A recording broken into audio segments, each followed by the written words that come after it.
Hi, good morning. I'm Mark Simone. I'm the county administrator, and I'm here with Eric Feist. This week we're doing a videotape instead of a press conference, and we're going to talk about Phase 1. Phase 1 has been going really well here in Madison County. The businesses that are open are construction, manufacturing, retail curbside, wholesale trade, agriculture, forestry, fishing, and hunting. The testing has been going pretty well. We're getting about 1 to 2 cases of community spread this week, which is really good, considering that we've opened up Phase 1. We're looking forward to Phase 2 coming up. With Phase 2, it's going to be retail and professional services. We're looking at that happening next week, which would be on Friday.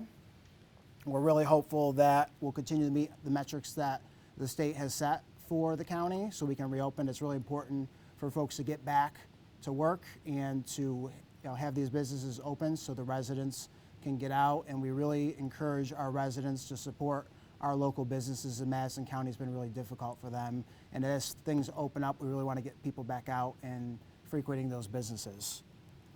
We do have guidance on the county website for businesses that need information, help. There's a great toolkit that was developed by our emergency management staff, along with some assistance from Samantha, our public information officer, and others. It's a great toolkit. A lot of counties have reached out to us to borrow it, so I really would encourage folks to get a hold of that toolkit if you're getting ready for Phase 2.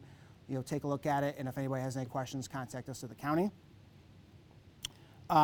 Testing, it's really important for us to continue the test. This week, Walmart has been testing for us. We want to thank them for being a great community partner, as well as Upstate University. They've tested twice, yesterday at the county office building, and today they're testing in Morrisville. We're hoping to have them back next week as well, and we really thank them for being a partner with us and testing our residents. It's really important to continue to meet the metrics to get tested, so we hope folks will contact Walmart, or if Upstate can come back next week, getting them in here to do some testing. Folks should get out and be tested if you would like to. That's Phase 1 workers, any essential workers, or anybody that has any symptoms can get tested. The county is coming back up in line slowly. This week we had employees coming back to the county. It was really great to see some familiar faces here in our offices. We are not open to the public currently, but we are ramping up services. The DMV has been doing a lot of registrations and things via mail and license renewals other than the Real ID and the enhanced licenses. They're doing those through the Dropbox that they have. We're hoping that on June 8th, we will be having folks be able to come in for appointment only. We're working with the state on that, but we're optimistic that we can get some folks from Madison County out to our DMV in person, especially for folks that want the enhanced and a Real ID driver's license. But Mike Kevel and his crew have been doing a great job. We're getting a lot of dealers coming from out of the county looking for help, and we're helping assist them, and our community residents have been coming in, and the Dropbox has been doing great. They're processing a lot of transactions through that Dropbox. So now I want to kick it over to Eric Feist. We'll talk a little bit about the numbers and what's going on in the community. Good morning, everyone. I'm going to get started with the numbers of tested so far. We've completed 3,082 tests so far. Negative test results are 2,689. We have 329 individuals who have tested positive. We have 68 individuals we're awaiting our pending testing results.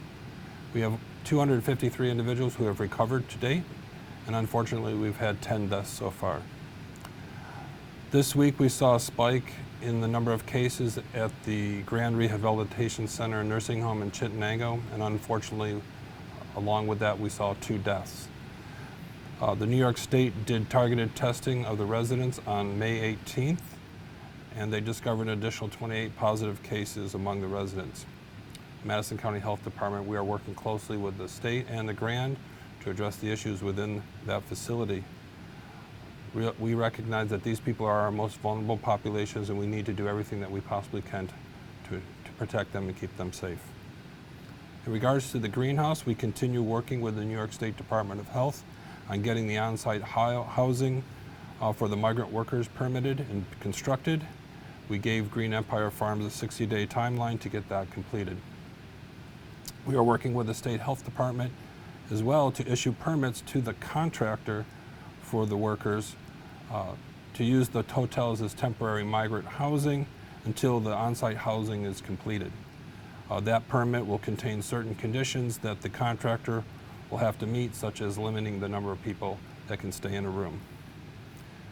The majority of people who have tested positive from the greenhouse have recovered, and that's really good news to hear. So today, again, we're another step closer to the end of this, and we continue to ask people to stay at home, help stop the spread, stay informed, so that we can continue to save lives. Thank you. Before we go, I wanted to talk a little bit about it's EMS week here in Madison County. We want to send a shout out and thank you to all of our EMS folks who work for the community. A lot of them are volunteers. Their jobs are thankless. We appreciate the work that they do to support our community and wish them a happy EMS week. Also, this weekend is Memorial Day. You'll notice this week we're trying to have a few folks be able to not work all weekend this week, so we're going to have the numbers will be updated on the county website each day, but the map will not be updated until Tuesday. So hope folks can be patient while they enjoy the holiday week. But the most important thing for this weekend is about the sacrifice that were made by our military members, the ultimate sacrifice, and people should really reflect on that this weekend as they're with their families and friends. Social distancing, of course. Really think about them, and we are going to be having a small ceremony, the Wave 'em ceremony with Madison County will work together on Memorial Day at 11 o'clock on Monday, May 25th, to do a very short ceremony to mark the day. We will stream it live on our Facebook page for folks that want to watch it. We'll eventually get up to the website as well, but we wanted to invite people virtually to watch that ceremony, and we'll have sing of national anthem, taps, a few special guest speakers, and we'll be recognizing those who sacrificed for our country this weekend. So everybody be safe, social distance, wear your mask if you're out, enjoy the beautiful weather, and have a safe holiday, and thank you all.